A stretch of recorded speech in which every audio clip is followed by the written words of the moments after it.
All right, let's do an after-action review on GMT's France 40. Mark Simonitch just finished the play of this. Smooth play. I can't wait to get after all. I know it's not a series, but in my mind, all these games that start with one of the locations in a year that are World War II, or well, I'm going to call it the Mark Simonitch Scattered World War II series. All right, this is the first one I played. Awesome. So now I can't wait to get into the others. I'm sure he's heard this many times, but a game well done, Mark. Really good game. So I can't wait to see what the others are like.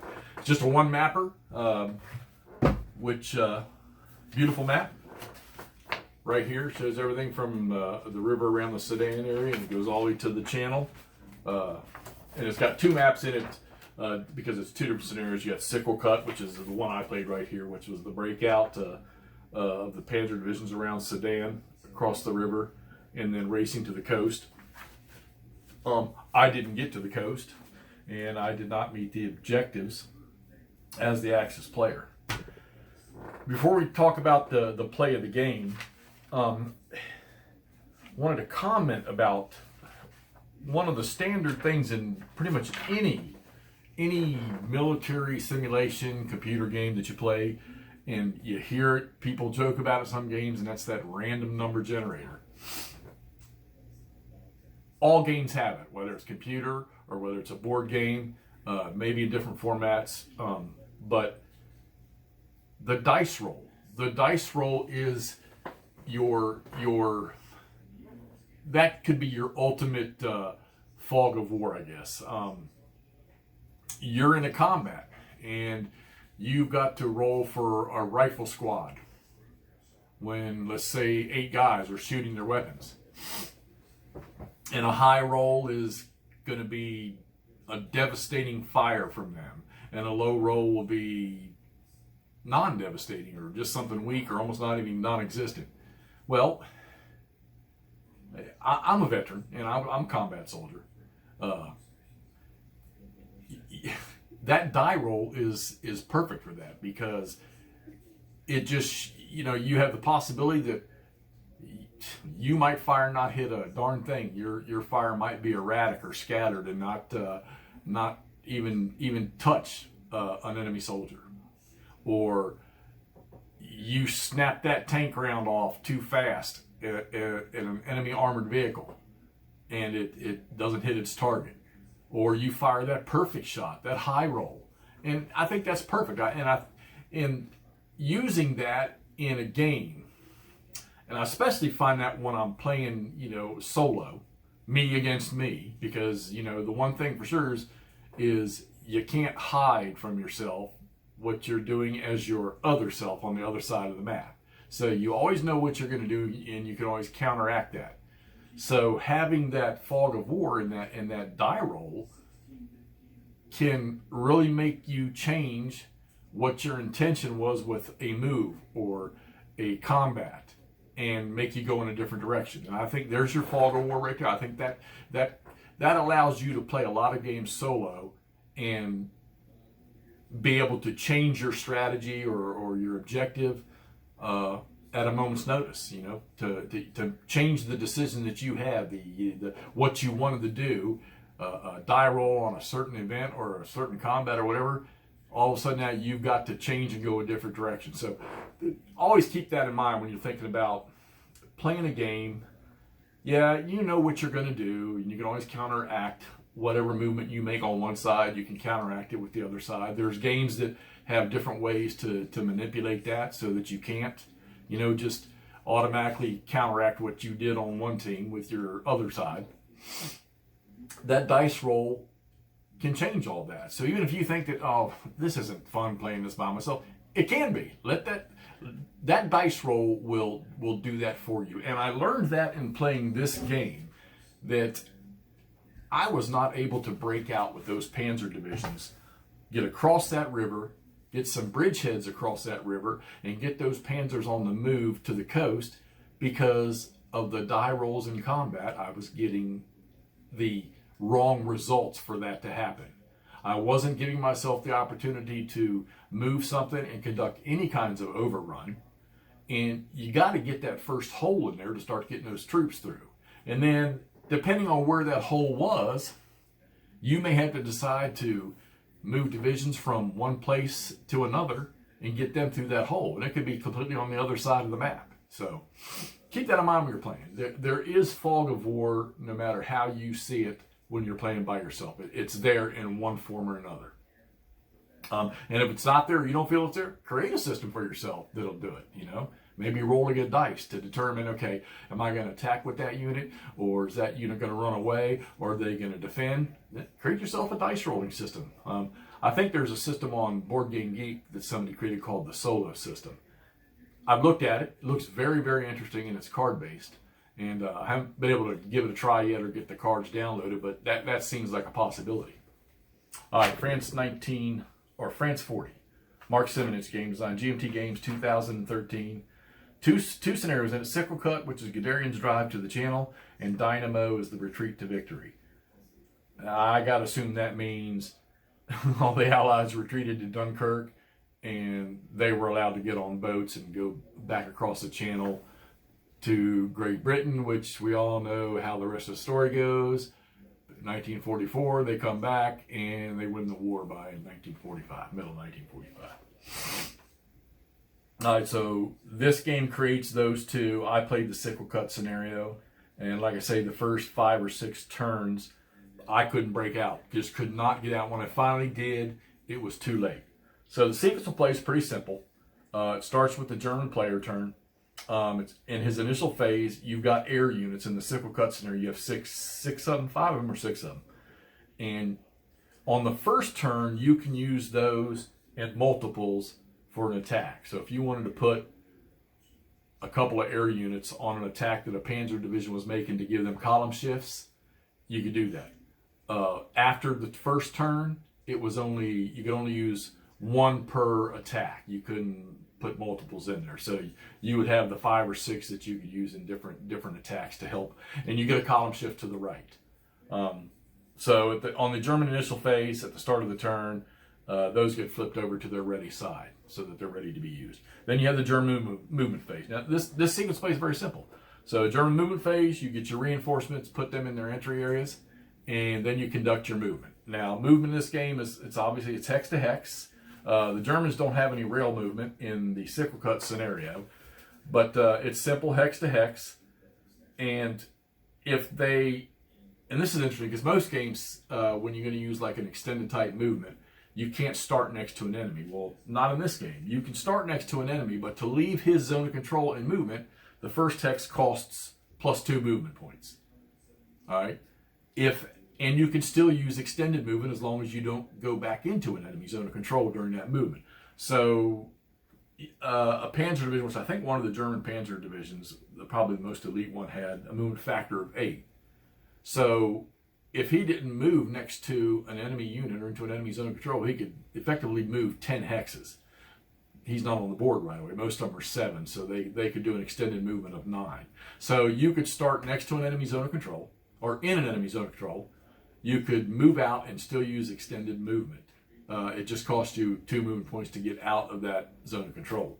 Another thing in this game was if you are in a zone of control, you can move directly into another zone of control, but your movement ends right there. Okay, pretty simple. Most games they don't allow you. If you're going to move, you can move out, but you can't move back into one. I think this might be the first one I've played where other than like advances after combat, this might be the first one that I think I've played where just during the regular movement, you can move from one zone of control directly into another one. There are some units in the game, the fortress hexes that the Belgians and the French had, that they have no zones of control. I think it's the Maginot Line and up around them more, the Belgians have some force. They have no zone of control, so you can move right around them at no cost. The map's pretty basic: cities, towns, railroads, roads, minor rivers, major rivers, some restricted areas, some fortified areas, some swamp and marsh stuff, wooded rough areas. Not overbearing with terrain, but what I would say is perfect.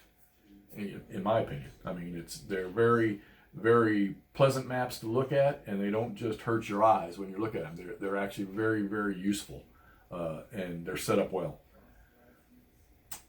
The basic objective of the Sickle cut game, before I finish up the sequence play here, was the Germans needed to cut off the supply hexes running from one certain set of entry hexes, or excuse me, the railroad hexes that are running from one certain set of reinforcement entry hexes, which are on the north edge of the map, to another set of reinforcement entry hexes on the western edge of the map. And they would have gotten, I think it's 10 victory points for cutting that off. And they also got a 1 victory point per each Allied reinforcement entry hex they captured. And Lillard had to move a unit into it and have that unit sit there. The Allies would get victory points for not allowing that to happen, and plus for destroying German units. In the game that we just played, the Germans were not able to effect cutting off those rail lines, and they only captured 4 of the entry hexes, so the Allies easily won that with just the 10 points from keeping their supply rail lines open. All right, so sequence play, we just did German movement. Then you go into the German combat phase. You just conduct all your combats. You can use your air units in there, add them into the attacks to give you a column shift. Interesting thing about the combat in this game was you had tactical quality of units. You had low, normal, and elite. I never saw any elites on the Allied side. Maybe I didn't look at all the counters, but maybe there were some in the reinforcements. I don't know. But the Panzer divisions they were pretty much all elite. So if you were an elite, if you had an attack going on, and the attacker had one elite unit in there, and the opposing player had a normal, their best unit was a normal tactical quality unit, the German attack would get a +1 column shift. All right, so let's say you got that now, and you got an air unit. So now you got +1 for the air unit, you got a +1 for the tactical quality. So there's +2 columns. Just now 3-to-1 attack just went to 5-to-1. All right, let's say that the defender had only low quality units. They have a white box around their defense strength. And that's all they had. There was just low quality units. And the attacker had elite units. Well, now there's 2 column shifts to the right. So now let's say you got that air unit. You've got a elite tactical quality unit fighting low quality. So now there's a 3 column shift. So that 3-to-1 attack now just went 6-to-1. If the attacker is a tank unit, and depending on what the terrain is, we'll use clear for this one, and the defender is infantry and clear, all right, the attacker is going to get a column shift for an armor bonus to the right. So let's take that previous attack.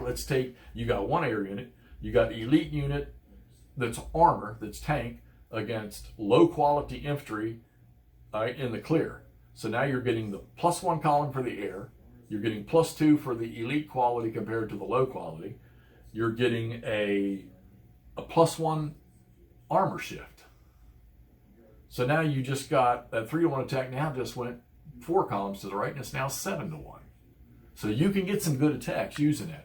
It can be countered if the defender has an armored unit, a tank unit in there, and the attacker has a tank unit in there, then they wash each other, because they would both be getting a shift. The defender would get 1, going back to the left against the attacker, and the attacker would get 1, so they just wash each other.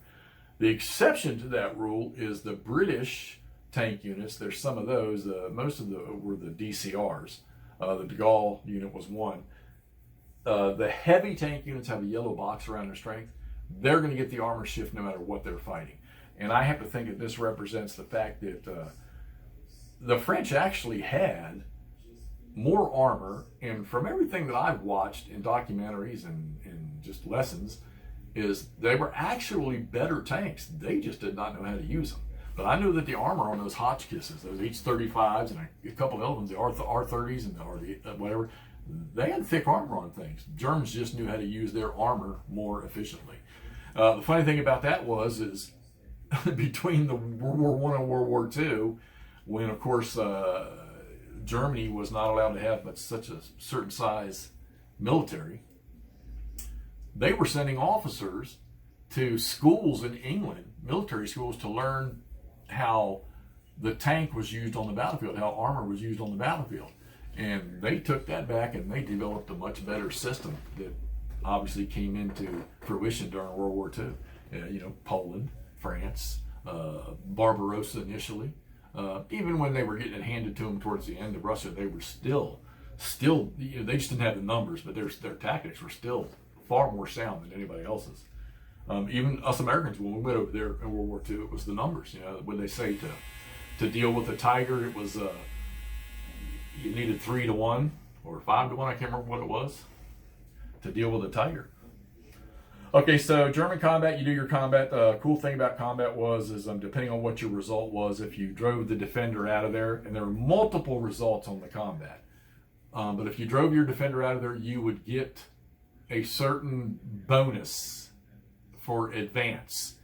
You had normal, you had bonus, and you had, I think, breakthrough or something like that, and it allowed your units by type to move a certain number of hexes after the combat was resolved. And you could use those as long as you entered the hex that the defender started and that you drove him out of. And the cool thing about this was too, is the first hex you enter after the combat, zones of control have no effect. So if you got a breakthrough advance, you could literally get behind an enemy line by using that advance.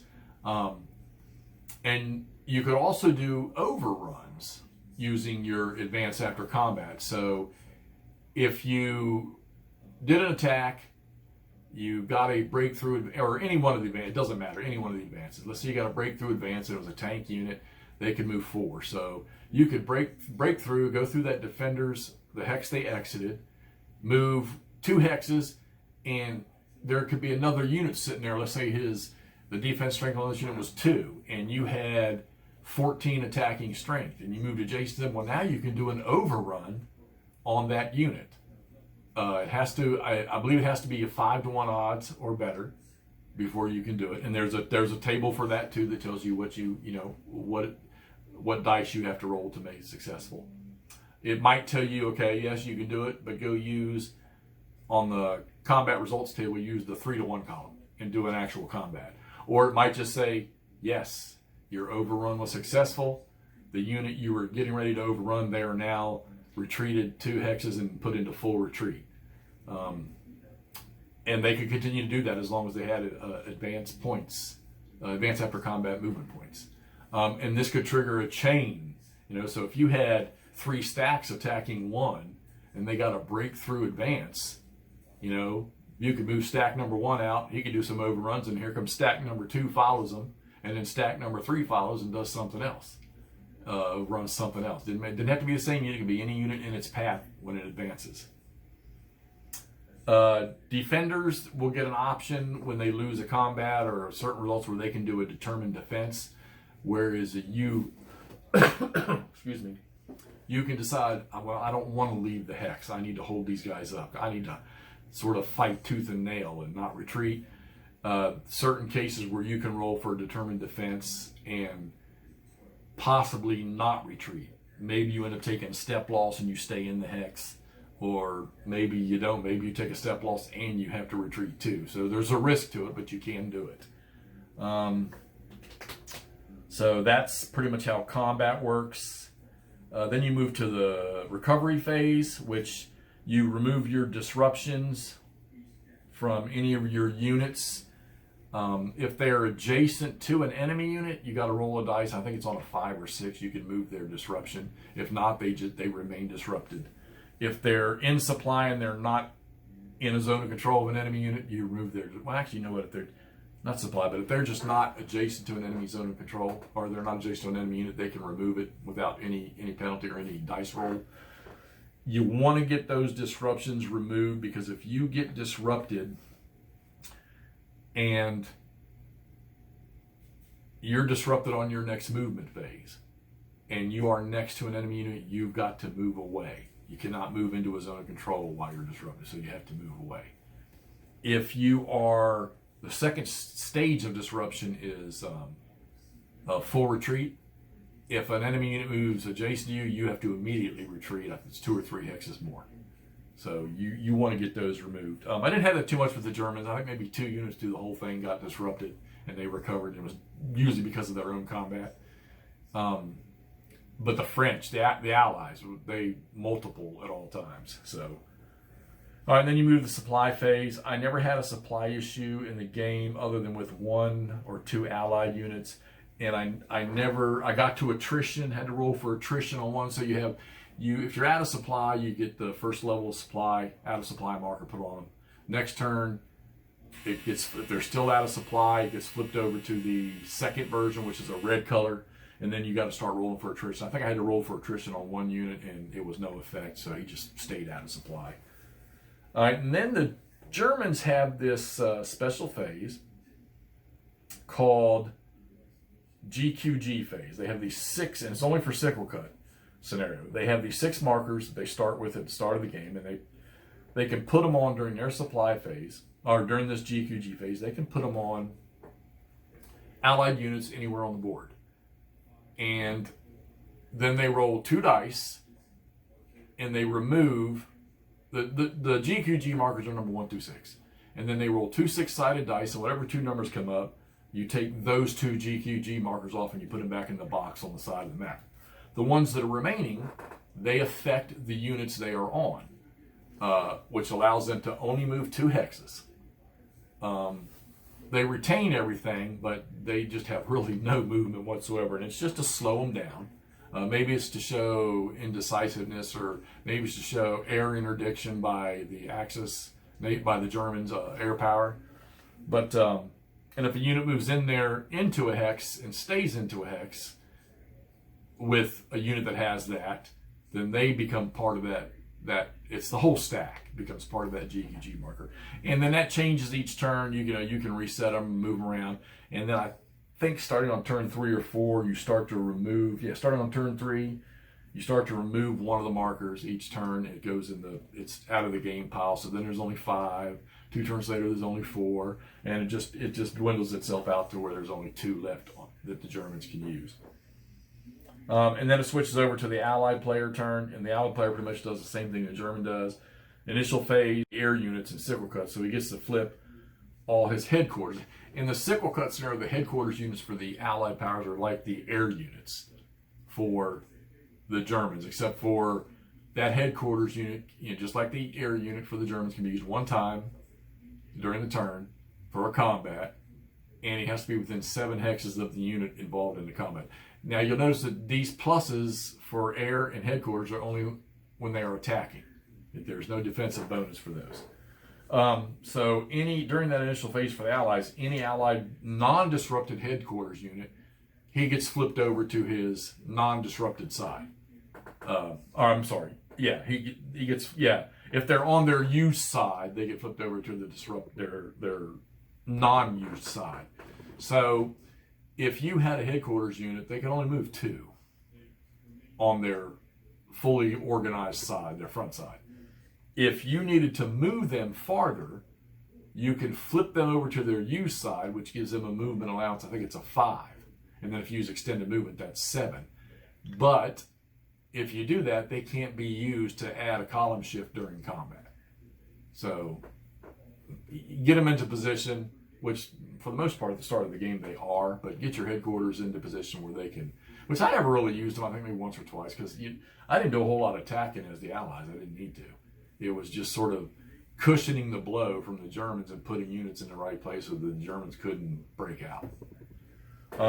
Then it goes Allied movement, Allied combat, Allied recovery, Allied supplies, and then the end phase, and you switch back over. Now, there is 1 turn in the game that you can use these special features, and it's called the Hitler Halt order.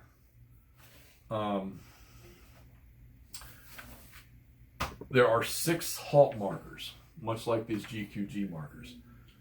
And any time after turn 5, and they can only be used once. And this is sort of to simulate the order that Hitler gave to the panzer divisions to halt.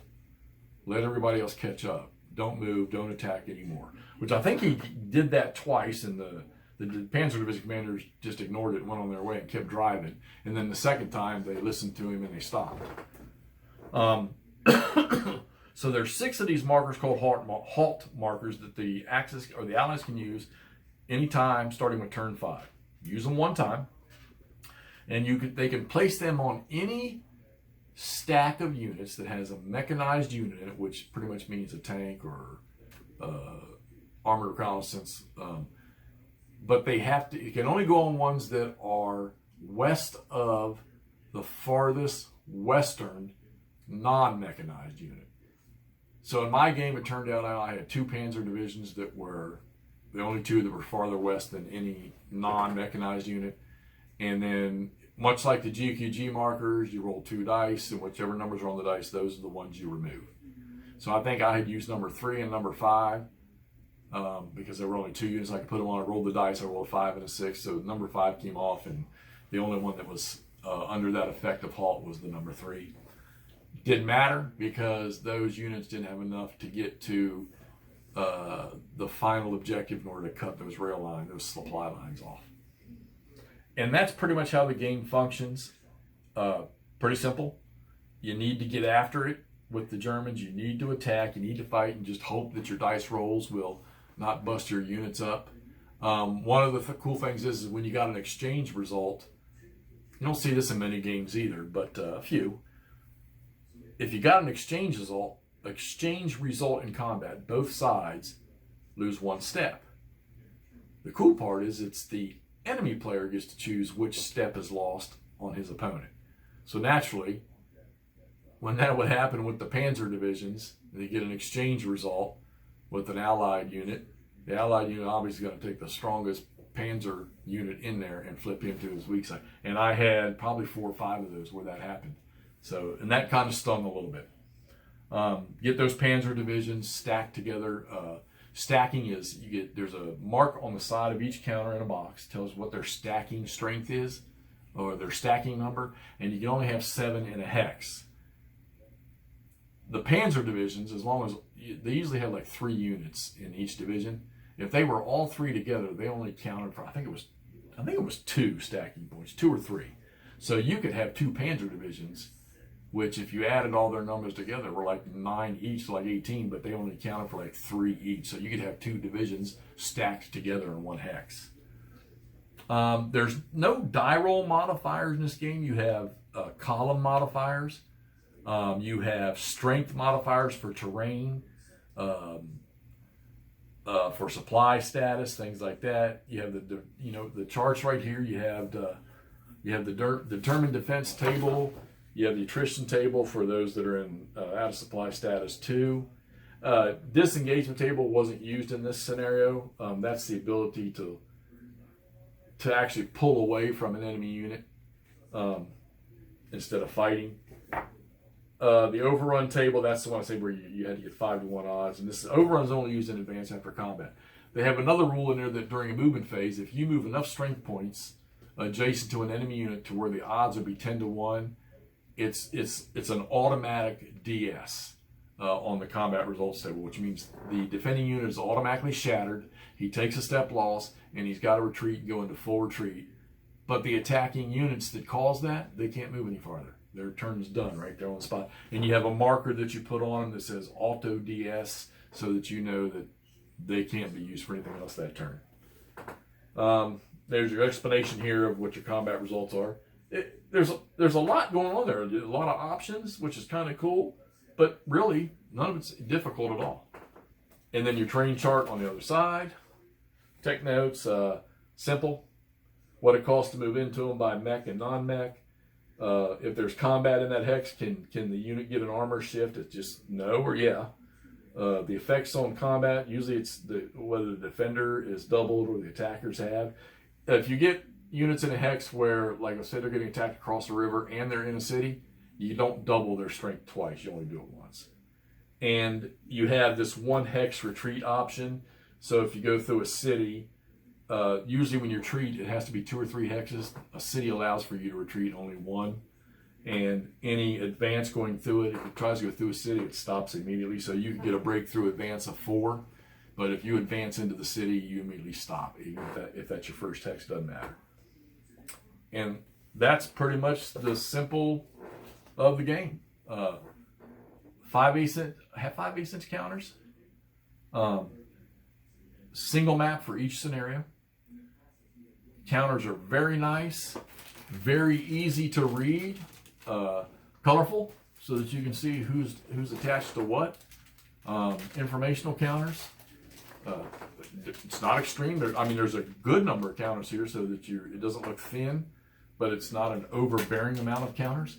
I did use the most current rules, which are dated. Well, this says 2013, but I got these offline from the living rules, so I had the most current. So, simple sequence of play, good looking game, well designed. I like how Mark goes into he'll hit stacking. Stacking literally covers. There it is right there. There's stacking right there. Those are the rules for stacking. That's how simple it is. All right. Zones control. Oh yeah, there's a unique thing in this game. Zones control. You have zone and control bonds, where you can have a gap between 2 units, and there's like an invisible wall that either goes across the hex, depending on what kind of hexes they're sitting in, that goes across the hex side between the 2 or through the hex. And you cannot move into those zones of control of bond. You've got to drive a unit out of his hex in order to break that bond. Okay. So I didn't really have much of that because my lines were pretty fluid, or not the right word. They were pretty connected. Let's say. There was a loop with a pocket, but there was like nothing where units had gotten out and surrounded them until like that last turn, and that was just a breakout. Rail movement. Only the allies get it. They get 3 a turn. 3 rail units a turn. 1 unit, you can move them 15 hexes. When they finally detrain in the next movement phase, they're automatically disrupted, and so they that way they don't move next to an enemy zone of control. And then of course they get that removed at the end of their turn anyhow. That's just to limit them to, I guess, show the time spent in getting their vehicles or troops off of the train. Let's see. Don't exit the map. Only the Germans do in this scenario. They get victory points for that, but I never even got anywhere near that. Combat, pretty simple. We went over that. Air support went over that. Selecting step losses. You have to, if there are multiple units in an attack or a defense, and they got to take a step loss, and let's say there's 3 units in the stack that's defending. 2 of the units are already on the reduced side, and 1 unit is full strength. You have to take the step loss on the full strength unit first. That's just the end all tell all of that. French collapse, I never got into any of that. Troop quality, that's a good addition to this one. I guess that would be compared to like morale or effectiveness in other games. Advance after combat, disruption and recovery. You have certain effects if you're disrupted. Or full retreat. Full retreat's kind of funny because they can, if they're disrupted, you can only move 2 hexes, and you really can't do anything. But if you're in full retreat, you can move your full movement allowance, and extended movement. That's just, I guess, it's just to help you get away faster.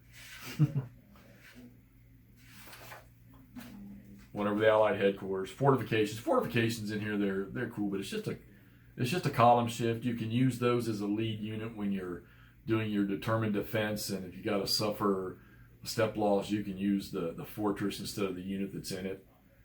Overruns, we went over that. Supply. So the rule of supply in this game, I think it was 8 hexes. Where's that? A path of any length, but it may not go off-road for more than 8 hexes to a supply source. Simple. There you go. There's supply and isolation rules, right? Starts right here, right? Ends right here. That's it. Reinforcements, that's pretty basic. Oh, reconnaissance units. The Allies, the British have some reconnaissance units, armored cab. they have a yellow box around their defense marker. There's certain results that require step loss on the combat chart. When you get those certain results against one of these units, they have the option just to blow off the step loss and just retreat. You have the Rommel and Montgomery add-ins to this. I don't think I ever used them. They give you a re-roll on determined defense. If you don't like the roll you got, you can re-roll one time. And that is it. That is it to the Sickle cut scenario from France 1940, or France 40, GMT Games 2013, Mark Simonitch design. Excellent game. You can find it somewhere. Probably pick it up from somebody on, whether it's eBay or Board Game Geek or something like that. Pretty cheap. I don't know if you can buy it. I don't think GMT. I think it's probably out of print. But great game. Easy to play, easy to learn, and once you start playing, you can sit down in a day or two and just blow right through this. So I recommend go out and find it, or find some of the other ones. I'm fixing to get into those. All right, this is Quota with Hex to Hex, or AKA Jeff. We'll get back to you with more playthroughs and after action reviews soon. Thanks for watching.